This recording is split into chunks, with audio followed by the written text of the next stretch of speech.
Hola.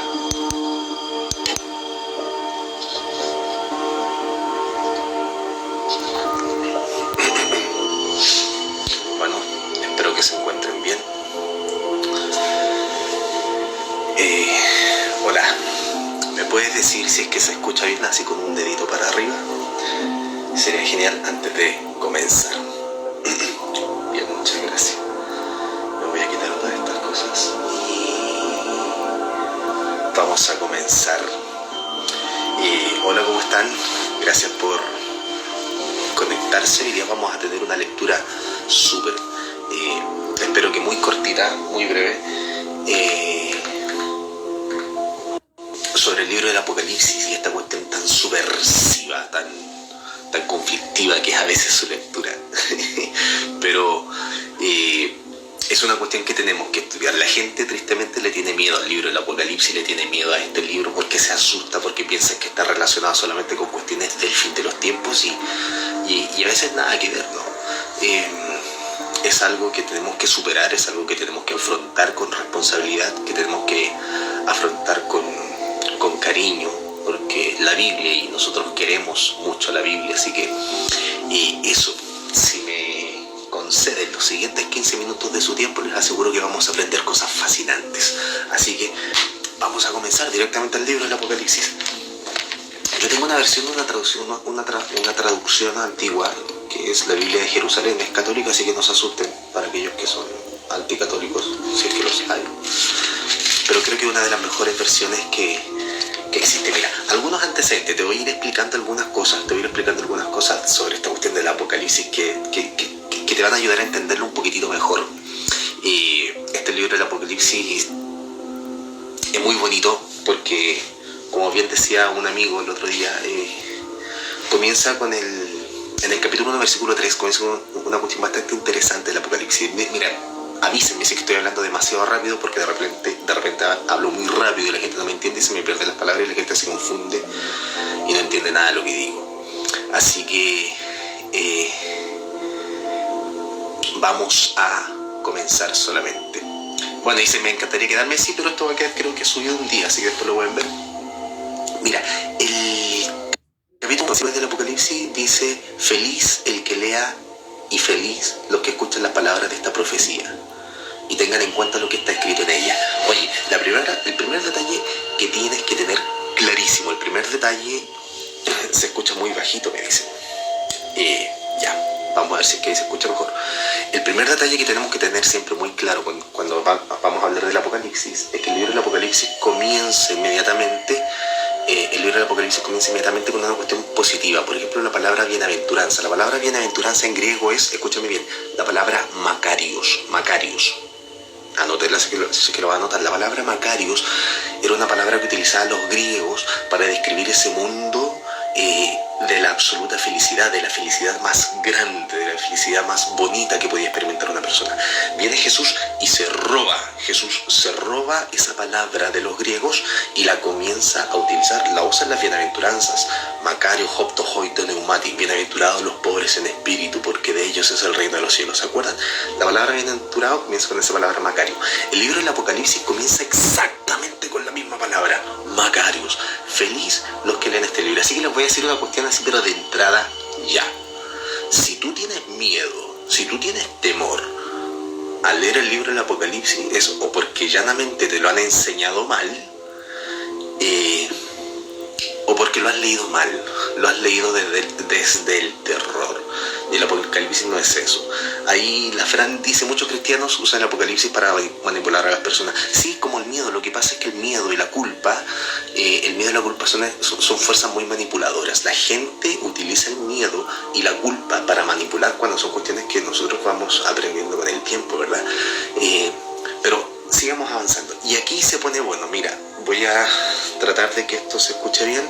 Por favor, díganme si es que se escucha bien, si es que no se escucha bien. Lo corregimos. Pero mira, quiero seguir con la lectura porque no tenemos mucho tiempo. El versículo 4 y el versículo 5, el versículo 4 y el versículo 5, porque se dice...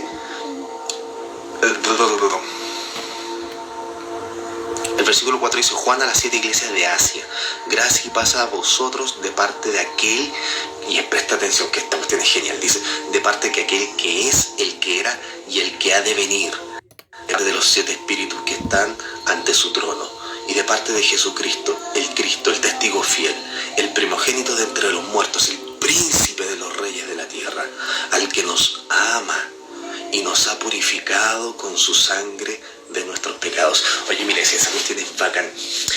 El versículo 3 del capítulo 1 nos dice inmediatamente que el Apocalipsis, la intención de la carta del Apocalipsis es traer felicidad a las personas que lo van a leer. El versículo 4 y el versículo 5 del capítulo 1 nos dicen inmediatamente que Dios va a venir a la historia. Y mira, lo describe como se describe en Éxodo. Y cuando Moisés le dice, y cuando me pregunten tu nombre, ¿qué les digo? Diles, yo soy el que soy. Hay algunos profesores de hebreo que dicen que eso de yo soy el que soy debería traducirse mejor como yo soy el que está. O sea, en vez de decir yo soy el Dios que soy, entender como yo soy el Dios que está presente, el Dios que está en la historia. Porque a Dios nosotros no podemos describirlo conceptualmente. A nosotros Dios no hay una manera de conceptual de describir a Dios. A Dios nosotros lo podemos conocer y lo podemos describir únicamente a través de la historia. Cómo experimentaron a Dios nuestros antepasados es la forma en cómo nosotros vamos a comprender y experimentar a Dios. En el Antiguo Testamento se decía, este es el Dios de Isaac, de Abraham, de Isaac y de Jacob. ¿Por qué? Porque no pensaban conceptos de Dios, pensaban en cómo Dios intervino en la historia de las personas. Y por eso el Apocalipsis comienza así: cómo Dios va a intervenir en la historia de la iglesia, de la humanidad. ¿Ok? ¿Hasta ahí está claro? Por favor, alguien me puede decir si es que el audio está bien, se escucha bien, clarito, por favor, y continúo inmediatamente. ¿Nadie? O sea, gracias. Pero bueno, avanzamos. Amigo Oscar, ¿cómo estáis? Alejandra, ¿cómo estás? Sofía, ya, sí, bien. Continuamos entonces. Muchas gracias por estar ahí. Hola. Bien, entonces voy a continuar porque, insisto, no tenemos mucho tiempo o no quiero aburrirlos porque yo sé que la atención dura demasiado poco. Entonces, le hablé de esto al principio, que el Apocalipsis es una carta que comienza para darnos alegría, y el versículo 4 y el versículo 5 del capítulo 1 comienzan a describir que Dios viene a intervenir en la historia, y lo describe así: yo soy, Él es el que era, el que es y el que ha de venir. Por tanto, mira, y esto es súper clave y probablemente me van a crucificar por lo que voy a decir, aquí voy a decir mi primera herejía. Cuando describen a Jesús como aquel que es, el que era, el que es y el que ha de venir, no hay que pensar que el Apocalipsis era un libro para el futuro, porque la descripción del capítulo 1 ya lo especifica: el que era, el que es y el que ha de venir. Por tanto, la lectura del Apocalipsis es algo que abarca todos los tiempos, que se tiene que leer y se tiene que interpretar a la luz de todos los tiempos, del siglo primero, del siglo intermedio y también en el siglo XXI. Porque Dios es el que era, el que es y el que ha de venir. Por tanto, no es muy válido eso que se hace comúnmente la gente: oye, ¿y cuándo se va a cumplir el Apocalipsis? No, el Apocalipsis es una cuestión que se ha estado cumpliendo a lo largo de toda la historia. Y vamos a ver unas cosas más. El capítulo 2 y el capítulo 3 del Apocalipsis es lo que se conoce como las cartas a las 7 iglesias. Si tú lees detalladamente estas cartas, tú te vas a encontrar que de las 7 iglesias, 5 fracasan. Viene Jesús y las confronta de una forma muy dura. O sea, las reprende, les llama la atención porque han estado haciendo las cosas mal. Solo 2 iglesias se salvan, en el sentido de que Jesús no las reta, no les llama la atención, no las reprende. A 2 iglesias las elogia, a 5 le hace un llamado de atención. No las destruye, no las condena, simplemente es un llamado de atención. Pero esa tarea te lo voy a dejar para que la hagas tú en tu casa, que leas el capítulo 2 y el capítulo 3 de Apocalipsis, que es el mensaje a las 7 iglesias. Y ahora entramos al capítulo 4 y capítulo 5, que vamos a trabajar, o que les voy a transmitir, porque hay mucho simbolismo. Por favor, no se pierdan nada de esto, o traten de seguir el hilo conductor completo, porque hay tantos símbolos detrás. ¿Y por qué símbolo? Porque el género apocalíptico, el lenguaje bíblico o el género literario apocalíptico es muy simbólico. No es lo mismo que el profético. Son géneros distintos que se van mezclando en la medida que se van redactando algunos libros, sí, pero son géneros literarios distintos. Por tanto, el libro del Apocalipsis hay que entenderlo desde su propio género literario y tiene mucho símbolo por detrás, ¿ok? Y entramos al capítulo. Les dije que el capítulo 3 y capítulo 2 y capítulo 3 es el mensaje a las iglesias. Fíjate cómo el capítulo 4 comienza. Se abre una puerta en el cielo. Se abre una puerta en el cielo y un ángel poderoso manda acá, ¿verdad? A Juan el Vidente y le dice: sube acá, que te mostraré las cosas que van a ocurrir después de estas. Y es hermoso, porque Juan sube y lo primero que ve es un trono. Trono, simbolismo, señal de poder.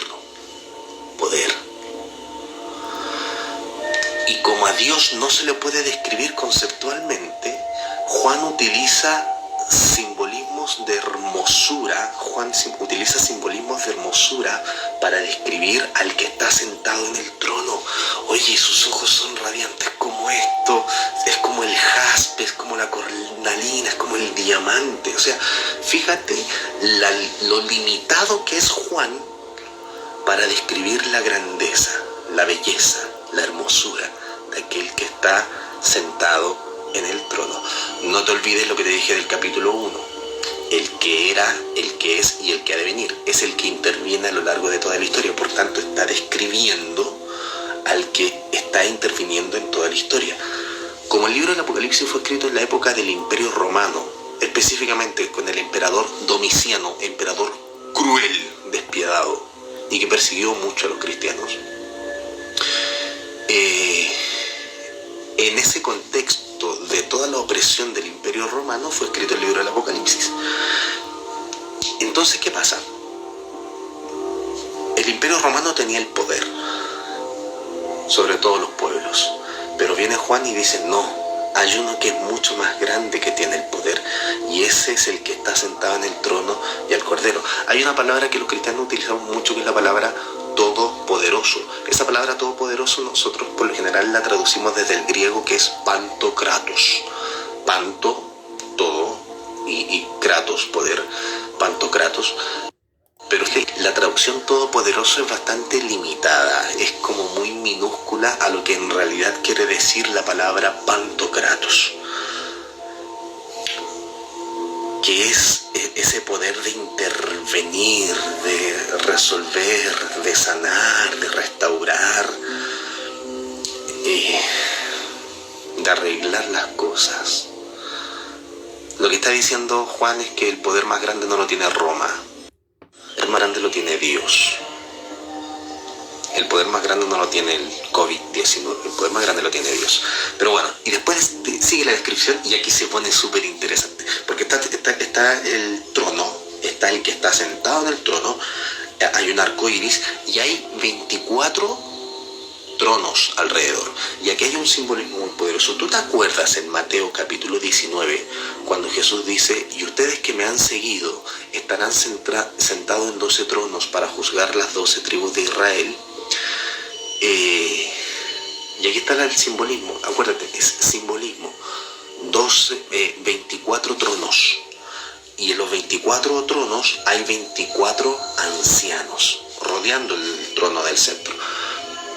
Y uno se pregunta: ¿y por qué 24? ¿Por qué no 30? ¿Por qué no 25? ¿Por qué no 10?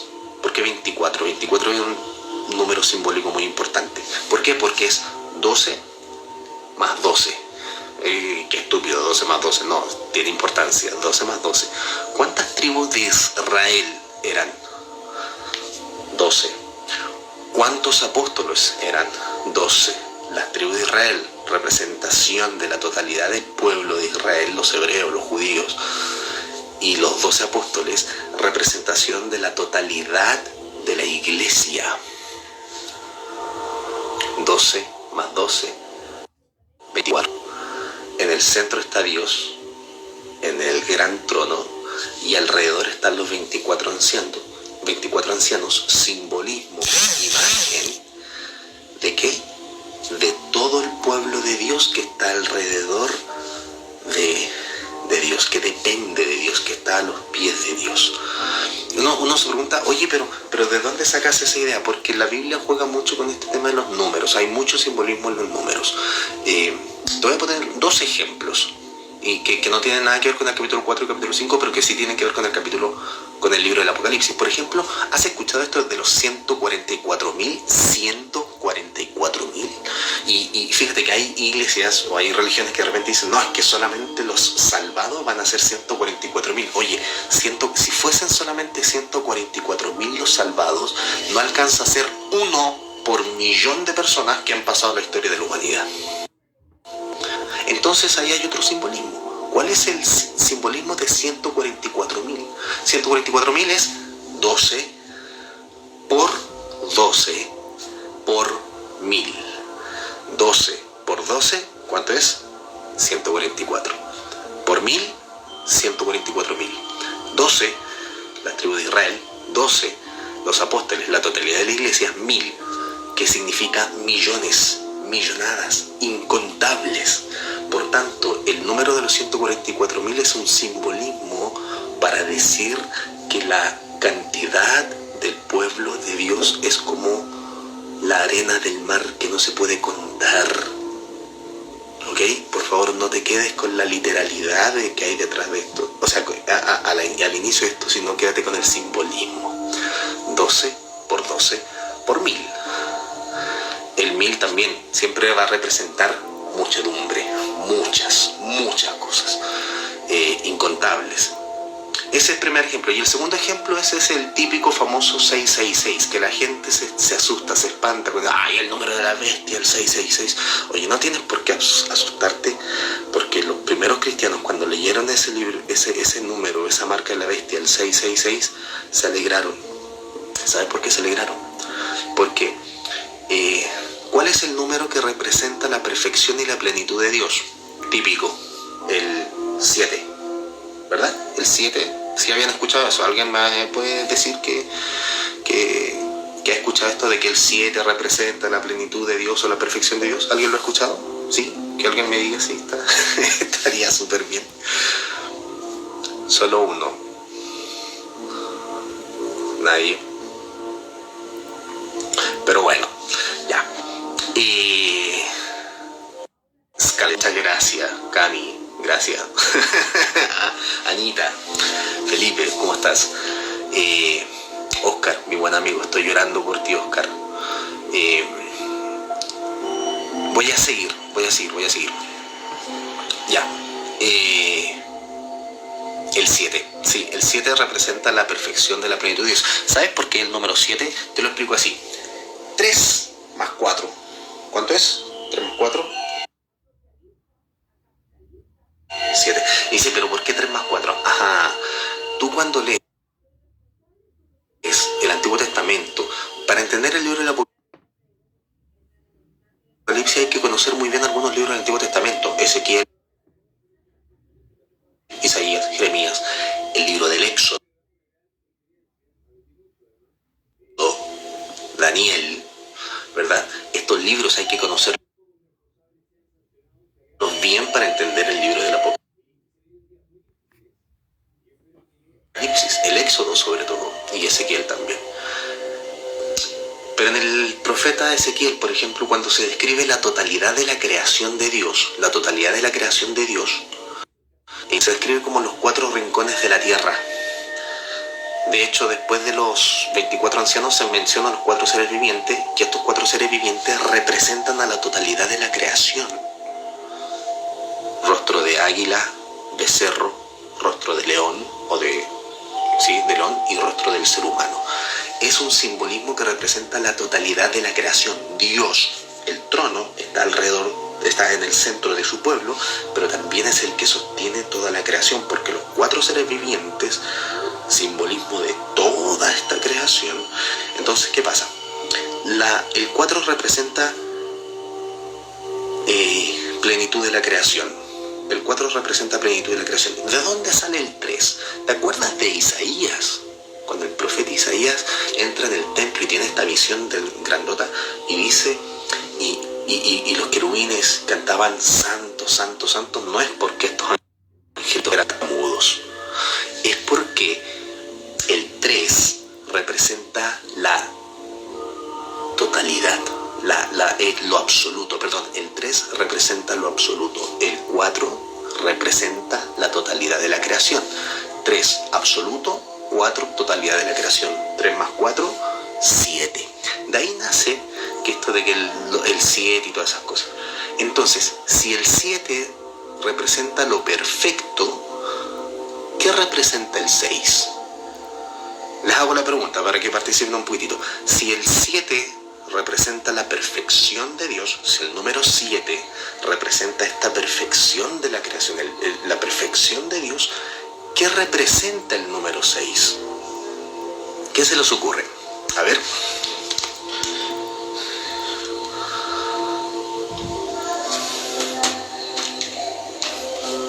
¿Nadie? ¿Sigo? ¿Continúo? ¿Dios más?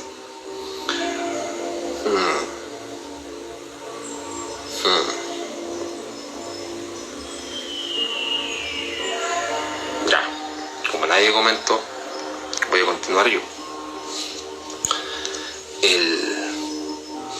Felipe, lo imperfecto, lo contrario, la sí, exactamente. El intento de llegar al 7, sí, el intento, sí, y si es que lo intentó y no lo consiguió, por tanto el 6 es imperfección.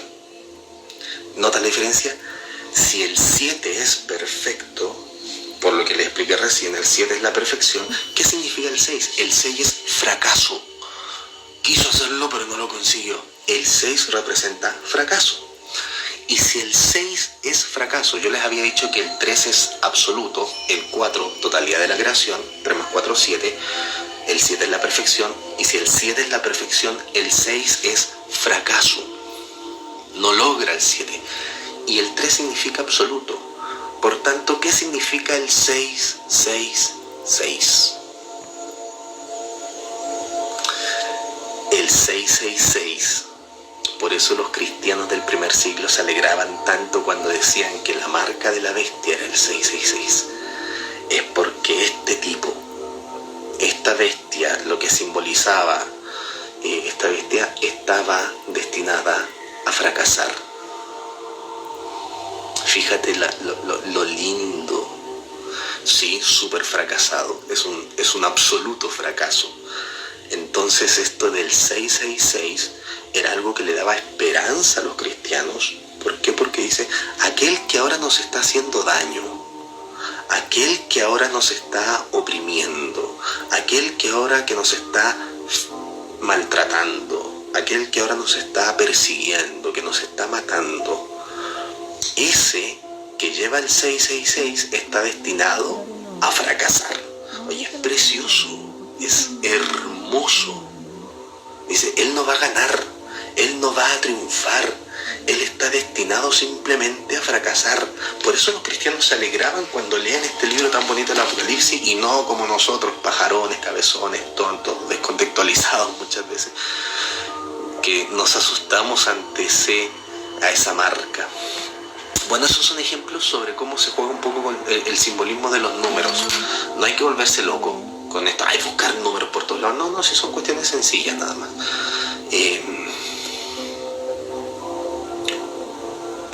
Entonces, ¿qué pasa?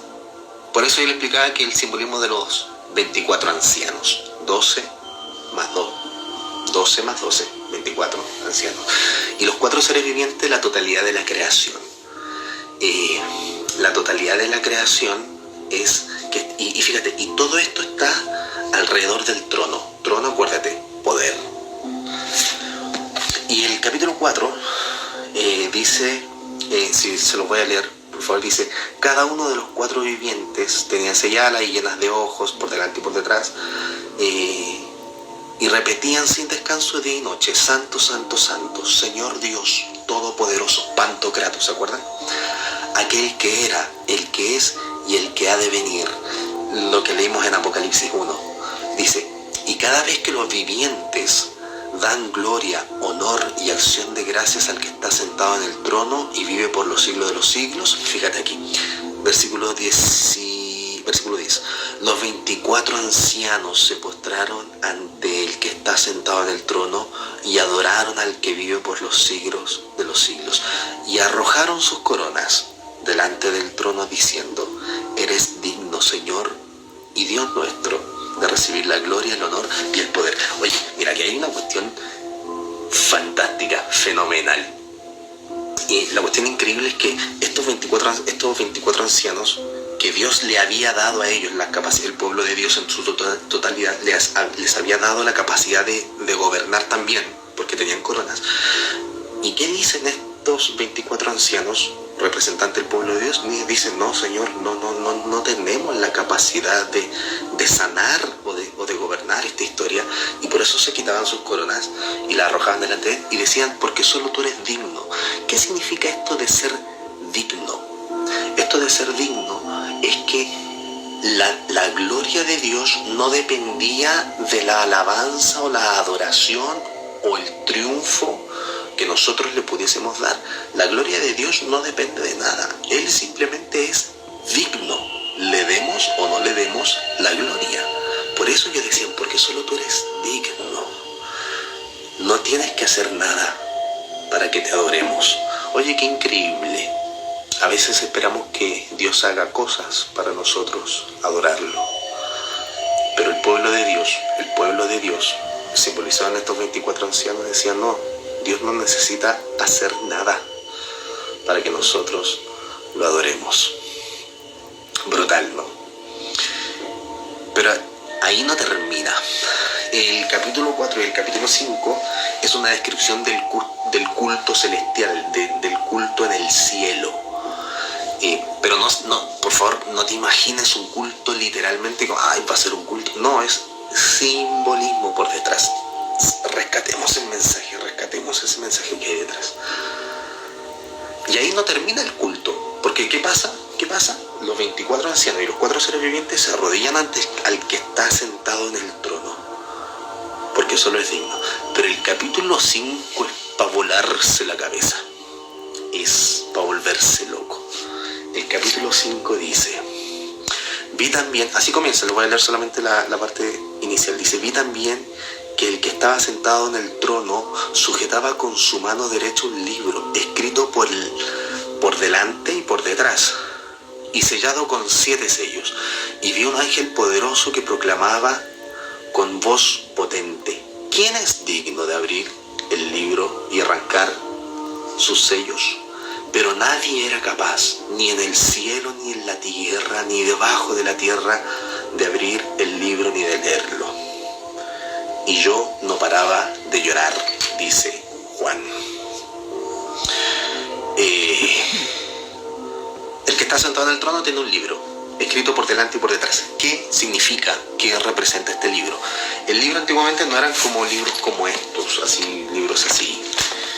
Eran rollos, pergaminos, ¿verdad? Y estos se enrollaban y después en el borde se ponían sus sellos para que nadie lo abriera. Este pergamino, que estaba escrito por delante y por detrás, tenía 7 sellos. Ese libro no es el libro de la vida, ni del bien ni del mal, no. Ese libro, ese pergamino que el que está sentado en el trono tenía en su mano derecha, representa la historia de la humanidad. Y que esté escrito por delante y por detrás representa que la historia de la humanidad, el libro el rollo representa la historia de la humanidad, y estar escrito por delante y por detrás significa que hay aspectos de la historia humana que para nosotros son secretos, que son ocultos, que son misteriosos. Entendemos algunas cosas de la historia de nuestra humanidad, pero hay otras cosas que no las alcanzamos a comprender. Y los 7 sellos que nadie puede abrirlo. Entonces el ángel poderoso dice, hay alguien que sea digno, y no se encontró nadie en ningún lugar del cosmos entero digno de abrir estos sellos, y Juan se pone a llorar. Cuando Juan se pone a llorar, estamos en el capítulo 5, cuando Juan se pone a llorar, el ángel le dice, oye, tranquilízate, no llores, porque se los voy a leer mejor, es que es muy bacán. Dice así el versículo 5: pero uno de los ancianos me dice: no llores, pues ha triunfado el león de la tribu de Judá, el retoño de David. Él podrá abrir el libro y sus 7 sellos. Y esta cuestión es fantástica, porque Juan estaba llorando. Imagínate, Juan llorando desesperado. ¿Quién puede resolver la historia humana? La historia humana está en crisis. Tenemos una sociedad enferma y enfermante. ¿Quién puede ayudar a resolver estas cosas? Y lloraba Juan. Y uno de los ancianos le dice: no llores, porque ha vencido el león de la tribu de Judá, la raíz de David. Oye, ese simbolismo, el león de la tribu de Judá, la raíz de David, son ejemplos militares. Estamos ante un libro del Apocalipsis que fue escrito bajo una dominación, un imperio destructivo romano. Entonces el anciano le dice: hay otro que también es militar, el de la tribu de Judá, el león de la tribu de Judá. Es una imagen militar, bélica, de ejército, comandante de ejército. Es el león de la tribu, ¿te acuerdas? De Judá, bueno, canciones antiguas. La raíz de David, era el descendiente de David. ¿Y qué significaba esto del descendiente de David? Que claro, que era una cuestión militar que se enfrentaba. Entonces Juan se alegra. Y aquí viene genial, fantástico, porque Juan se comienza a dar vuelta para ver al león de la tribu de Judá, a la raíz de David, y lo quiere ver. Y cuando lo ve, me imagino que se está imaginando una imagen poderosa, fuerte, pero cuando logra darse vuelta por completo y ver, no ve al león de la tribu de Judá, no ve un poder militar, ve un cordero.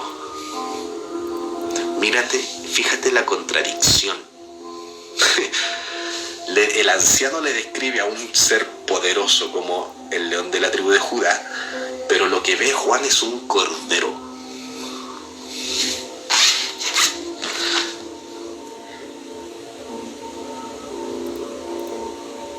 Entonces vi de pie, en medio del trono y de los 4 vivientes y de los 24 ancianos, un cordero que parecía degollado, torturado.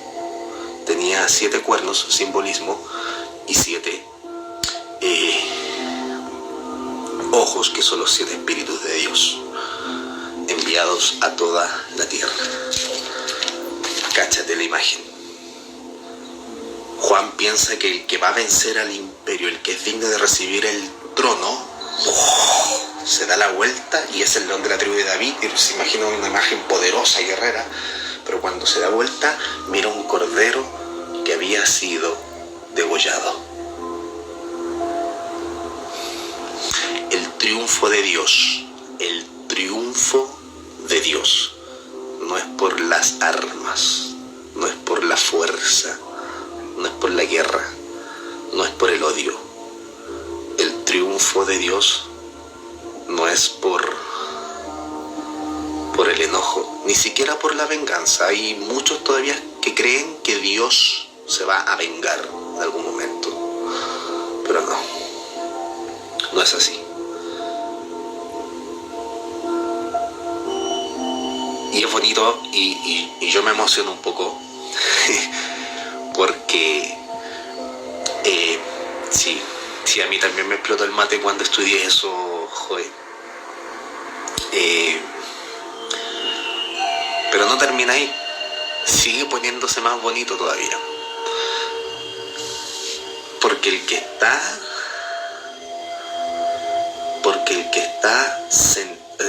sentado en el trono, cuando le dicen este es digno, pero no es digno por ser guerrero, sino que es digno porque se sacrificó por amor, ¿verdad? Y cuando este cordero, sí, sabemos que es la imagen de Jesús, ¿cierto? Cuando este cordero, que no es militar, no es guerrero, no es el león de la tribu de David, no es el león de Judá, no es el retoño de David, sino que es un cordero, es este cordero que no por la fuerza ni por la violencia, sino que por medio del sacrificio amoroso se acerca al que está sentado en el trono, cáchate, nadie era digno de tomar el rollo que estaba en las manos del que está sentado en el trono, nadie, pero el Cordero sí. Y el Cordero se acerca y cuando toma el trono, cuando toma el rollo, ¿qué significaba el rollo? ¿Qué significaba el rollo? El rollo significaba la historia de la humanidad, lo visible y lo invisible de la historia humana. Y nadie era digno de tomar el libro y de sacar los sellos, pero el Cordero sí. Viene este Cordero y toma el rollo en sus manos, y al momento de tomarlo, fíjate lo que pasa. Los 24 ancianos y los 4 seres vivientes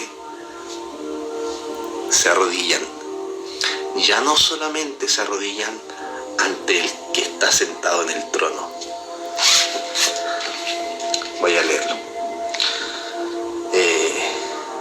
Cuando lo tomó, verso 8, los 4 vivientes y los 24 ancianos se postraron delante del Cordero. Versículo 9.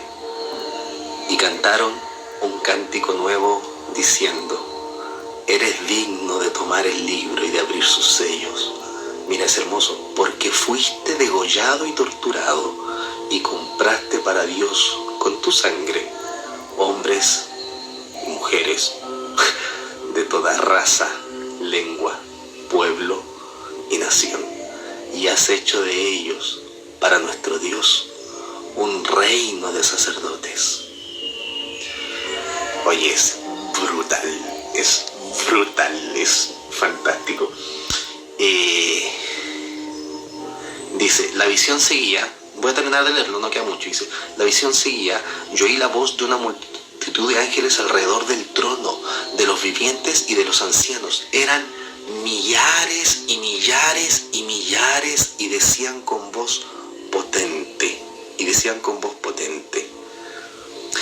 fíjate, digno es el Cordero degollado, no el ejército, no el capitán, no el poderoso, el Cordero degollado. Dice, digno es el Cordero degollado de recibir el poder, la riqueza y la sabiduría, la fuerza, el honor, la gloria y la alabanza. Y oí que todas las criaturas del cielo, de la tierra, de debajo de la tierra y del mar y todo lo que hay en ellos respondían. Aquí está el cántico nuevo. Antes, en el capítulo 4, el cántico era al que está sentado en el trono, la gloria y el honor porque es digno. En el capítulo 5 hay un cántico nuevo. No solamente ya al que está sentado en el trono dice, sino que dice, verso 13, al que está sentado en el trono y al Cordero. Alabanza, honor, gloria y poder. Y los 4 vivientes decían amén, y los ancianos se postraron para adorar.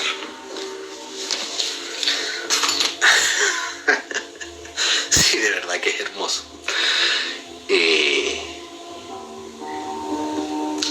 ¿Se dieron cuenta? ¿Se dieron cuenta del poder que hay en el mensaje del Apocalipsis? ¿Qué significa esto de que el Cordero que había sido sacrificado toma el rollo, que el que le puede dar sentido a la vida, el que puede descifrar la vida, porque está sellado, ¿verdad? El que va a sentenciar la vida, a sanar esta vida, el único que es digno de abrir los sellos de este libro de la historia de la humanidad es Jesús. Jesús le da sentido a la vida, y no es que Jesús le da sentido a la vida porque yo soy Jesús, no, le da sentido a la vida. ¿Por qué? Porque no enfrentó esta vida con las armas del poder, sino que enfrentó esta vida con el amor y el sacrificio. Wow, qué potente. Para mí, no sé si para ti. Pero, y desde el amor y el sacrificio es Jesús el que le da sentido a la historia. Bueno, y después comienza a sacar los sellos y queda la escoba, ¿no? pero eso lo vamos a ver en otro live más adelante. Y creo que el en vivo No sé cómo se guardan estos en vivo, pero si es que lo logro guardar, va a quedar guardado creo que 24 horas, así que lo van a poder ver. Pero lo que les quería decir es que a veces nosotros hablamos sobre, ¿han escuchado ese término o ese concepto? ¿Es un hombre de Dios o es una mujer de Dios? Y sí, yo creo en eso, pero creo que lo hemos suavizado mucho.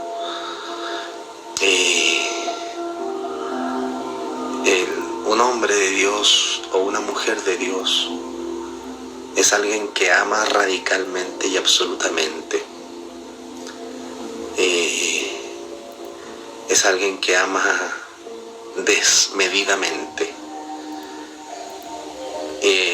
Para mí un hombre de Dios y una mujer de Dios, pensando en este capítulo 4 y capítulo 5, queriendo imitar a Jesús,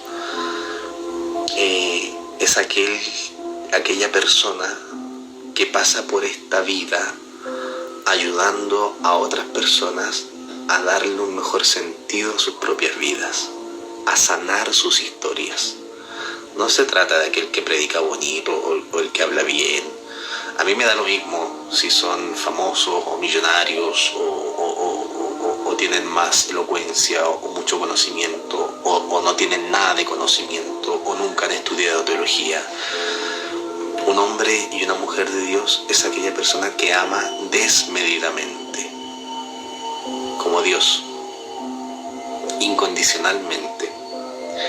Y que, acuérdate, Jesús tomó el rollo, que significa la historia de la humanidad, y es Él el que le va a dar sentido a la historia de la humanidad. Por tanto, un hombre y una mujer de Dios debiera pasar por esta vida ayudando a sanar la historia y la vida de la gente. Ahí tenemos hombres y mujeres de Dios. No encasillemos la imagen de hombre y mujer de Dios a los ministros. Yo he sido pastor por muchos años, he plantado 3 iglesias, pero eso no necesariamente me convierte en un hombre de Dios. Pero yo quiero ser. Bien, he terminado. Por favor, cuéntenme qué les pareció. ¿Alguna pregunta, algún comentario antes de irnos?